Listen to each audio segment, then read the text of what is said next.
Seguimos acá en No hay plata y ahora se viene una sección en la que vamos a hablar de un montón de cosas relacionadas a la filosofía política, un poco con información, vamos a reflexionar de distintos temas. Mi nombre es Mati, yo soy una persona hiper curiosa y me gusta un poco traer ciertas temáticas puntuales y poder debatirlas desde un lado de vista, desde un punto de vista con un poco más de información. Para eso necesito a un profesional en la materia e invité a mi querido amigo Luis Carreño, que está acá al lado mío. ¿Cómo andas, Hola, amigo? ¿cómo? ¿Todo bien? ¿Todo bien? Bueno, Luis es politólogo, les cuento, y ¿cómo pensás encarar esta situación? Bueno, yo voy a hablar más de la discusión de la filosofía política, no vengo más del palo del tema del mainstream, así que la idea es bajar temas eh, vinculados al sentido común y desmembrarlos un poco, ¿no? Desde la teoría y tratar de pensarlos filosóficamente, Genial. de manera copada. Bueno, mira, hablando un poco de eso, amigo, el otro día estaba pensando, todo arranca así, veo una nota que tiene que ver con esto de las redes sociales, ¿viste? Sí. Y todo ese mundillo de las regulaciones de redes sociales, y bueno, me gustaría un poco hoy que hablemos de lo que son las redes sociales. ¿Vos cómo te llevas con las redes sociales? Bien, como todos, creo que todos tenemos un perfil, ¿no? Público en las redes sociales. Creo que hoy hay una sociedad de la transparencia donde todos tenemos nuestros intereses volcados a la virtualidad y bueno, hacia esto creo que vamos a hablar un poco de eso, ¿no? De cómo esos intereses, esos datos personales que están ahí navegando Es todo un mambo, boludo. esto. Posta que el mambo de los datos es un flash, boludo, porque uno, tipo, va metiendo info personal, viste, un montón de cosas, y eso lo va chupando, nada, una empresa, boludo, tipo, básicamente. Y después como usa la empresa, eso es muy loco, boludo. Yo creo que, bueno, para hablar de esto, traje un par de datitos que me parecen hiper interesantes. Y para arrancar, quería un poco como mostrar cuánto abarcan las redes sociales o qué tan importantes se volvieron con el tiempo. En Facebook, que es la primera red social mainstream, ponele, arranca en 2004 como una red universitaria en Estados Unidos, bla, bla, bla, y crece tanto que el año pasado, según los estudios, hizo que distintos tipos de redes sociales, no porque aparecen redes sociales, tipo es todo un fenómeno, lleguen a 5.000 millones de usuarios en el mundo. Y en Argentina, un estudio que sacó VR Social eh, decía que usamos el 70% de la población usa redes sociales. O sea, son 31 millones de personas que usan redes sociales más o menos 3 horas, boludo. Eso lo que me hacía pensar es que lleva a un proceso más de democratización, puede ser, de la información. Sí, sí y no. Eh, a ver, el problema de que vos vuelques tus datos, tu información en la virtualidad, es que te hace sentir la noción de que vos sos libre, ¿no? Hay un autor surcoreano que se llama Byung-Chul Han, que pensó esta sociedad postmoderna, ¿sí? La pensó y le dio diversos nombres, como la sociedad del cansancio, la sociedad de la transparencia, que lo dije hace un ratito, eh, donde el tipo piensa en contraposición a la biopolítica de Michel Foucault. Michel Foucault, otro autor y filósofo muy importante, pensador político, que piensa más la época del auge del estado de bienestar y del capitalismo hasta los años 80, más o menos, donde el chavo muere, ¿no? ¿Qué pasa con Bill Chung Han? Él piensa en un futuro, ¿no? En una sociedad como la que vivimos ahora, donde el problema es el exceso de la libertad, ¿no? Y esa libertad que explota el poder haciéndote sentir a vos libre, ¿no? Y en ese sentido las redes sociales son un gran dispositivo de poder donde vos volcás tus preferencias, ¿sí? En ese sentido, la información es la que es libre, no sos vos como individuo. Pero vos, no sé si viste, por ejemplo, la otra vez en la estación, no sé si era de Sarmiento o del Tren Roca, donde había gente por 70.000 pesos haciéndose escanear su ojo para dar sus datos Sí, un biométricos, montón, boludo. ¿no? Eso es un problema, porque no se sabe a dónde van a ir esos datos, ¿no? Sí. Entonces, lo que hay ahí es una cuestión vinculada a cómo vos, ¿sí? Entregás de manera libre tus datos y a su vez esos datos van a volver hacia vos mostrándote ciertas preferencias. Sí. Y haciendo que vos tengas determinadas conductas. Una de las conductas más importantes, ¿cuál sería? La conducta electoral. porque claro. vos vas a ir a buscar. Bueno, el poder es información, boludo. Dicen, ¿viste? Es como es esto. O sea, la información es poder, va. Re. Bueno, Foucault diría, el saber es poder, ¿no? En ese sentido, por ejemplo, para pensar la política, la biopolítica de Michel Foucault. Michel Foucault lo que pensaba es que en la sociedad disciplinaria lo que se hacían dóciles eran los cuerpos, ¿no? Se necesitaba disciplinar los cuerpos para encasillarlos en determinados momentos del sistema capitalista, ¿no? En la fábrica, en los psiquiátricos, en la cárcel. Él tiene un libro muy importante que se llama Vigilar y Castigar, donde describe estos espacios, y tiene muchos más, pero ese es uno clásico, Sí, donde él expone esta teoría de la docilidad de los cuerpos, ¿sí? ok, Lo que dice Hank es que ya no importa el cuerpo, sino la psique, ¿sí? La ok. mente, en ese sentido. ¿Y por qué la mente? Porque ¿En ahí qué, entra lo más íntimo. en qué años se ubican estos autores? Más o menos. Bueno, Michel Foucault empieza a escribir en los años 50, 60, Sí, hasta los años 80, sí. donde muere de SIDA.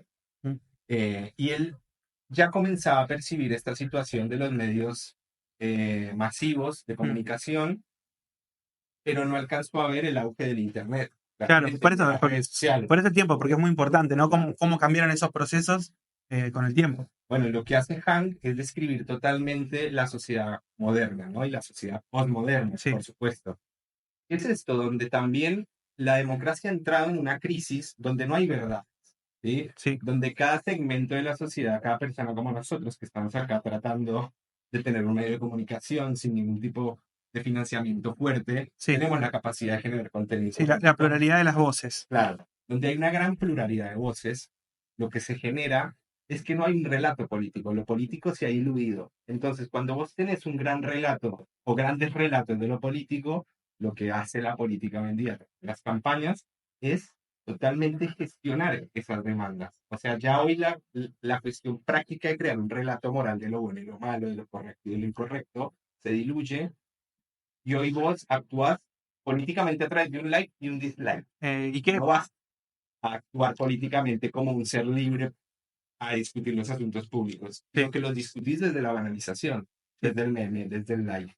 Esta es la sociedad que comienza a describir Harold, ¿no? Es como una distopía donde uno piensa que está viviendo un futuro bueno, pero en realidad es eso que nos hace felices, nos está generando una Sí, crisis. es como todo un juego entre o sea, doy mi info y después vuelve a través de ciertos patrones o ciertas cosas que terminan como condicionando también tu libertad, que es lo que decías vos, ¿viste? O sea, ¿hasta cuándo, hasta qué punto sos libre?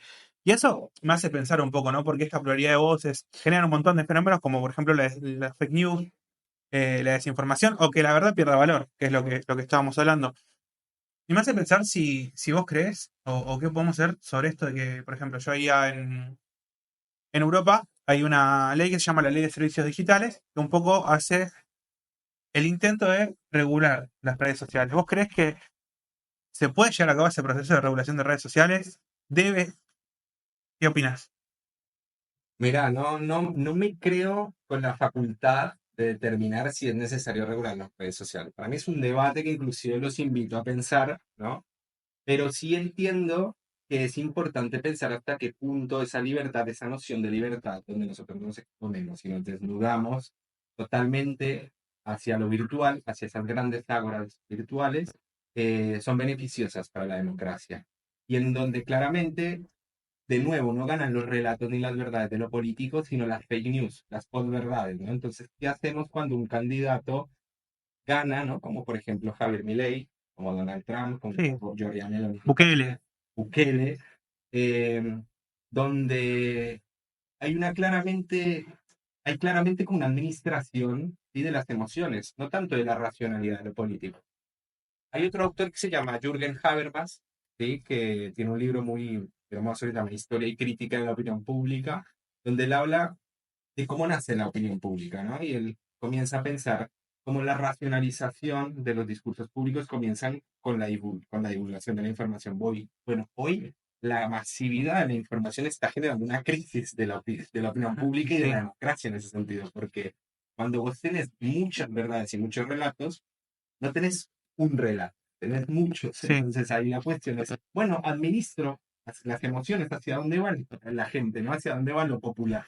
Y ahí es donde comienzan también estos gurús, ¿no? de la comunicación política a asesorar a estas personas a administrar lo emocional. Sí, como Santi Caputo, por ejemplo, sin ir Como muy lejos. Santiago Caputo, que para mí es un, hay que decirlo, es un tipo que supo leer un espíritu de época y crea un gran relato a través de la administración de las emociones y de las fake news y de generar y de degradar la racionalización de la política. Eso es lo Sí. que se está perdiendo hoy con la masividad de la información, con lo cual no sé si está bien o mal regular la información o las redes sociales, porque también es un espacio de libertad de nuevo, donde nosotros creamos que somos libres, pero ese Ahora, espacio de libertad genera una crisis, lo que a mí ¿no? me. Sí, Se pero degrada esa crisis a mí la discusión pública. me hace pensar que. ¿A dónde va la regulación de las redes sociales? O sea, desde la responsabilidad, claramente la empresa va a tener un rol importante, ¿no? Tipo sea Instagram, sea Facebook, sea TikTok. Pero ¿qué es lo que se tiene que limitar?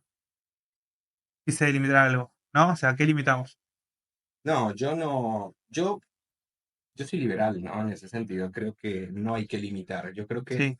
tampoco podemos pensar en términos de crisis. Yo creo que hay una metamorfosis, ¿sí? Y que hay que saber entender y que hay que hacer entender a las personas que tienen esas redes sociales de la responsabilidad. Es como las drogas en ese sentido, ¿no? Sí, Porque el uso adulto. El uso adulto de las redes el sociales. uso adulto de las redes sociales y pensar que a través de esas discusiones que se dan en las redes sociales y esta degradación de lo político, podemos tener los gobiernos que tenemos, ¿no? Entonces hay que hacernos responsables. Yo no sé si es una cuestión de regularnos en términos de poder efectivo contra la libertad de expresión, sino de administrar esta libertad de expresión de manera más responsable y eso es un trabajo individual, ¿sí? También colectivo, pero muchísimo más individual, donde la sociedad neoliberal hoy, cada uno con su propio smartphone es responsable del contenido que genera y de lo que también recibe. Qué sé yo, para eso también está esta sociedad algorítmica que nos dice hacia dónde ir. Bueno, entonces se debería reforzar un poco la responsabilidad civil acerca de. Nada, sobre cómo usar redes sociales. O sea, parte de tu Debería haber capacitación más información sobre o tu redes relación con sociales. Internet, por ejemplo, en general. De nuevo, un ejemplo es lo que pasó esta semana en las estaciones de tren, donde se daban 70.000 pesos a las personas para que dieran sus datos biométricos. Mm, Eso es sí, gravísimo. es muy mal. Esa Muy mal. información Muy, muy tiene que mal. estar. Esa información tiene que estar y los gobiernos la deberían dar. Eh, ¿Qué hacen esas empresas con tus datos? ¿Qué conductas quieren regular? ¿A quién le venden esa información? Eso es lo peligroso. Por eso, de nuevo, Mijan me parece interesante, porque es un autor que trae esa dinámica, esa discusión de hasta qué punto eso que nos hace felices nos puede perjudicar, ¿no? Es una sociedad también del entretenimiento. Hoy no estamos en una sociedad disciplinar, Sí. donde los cuerpos de nuevo son los dóciles.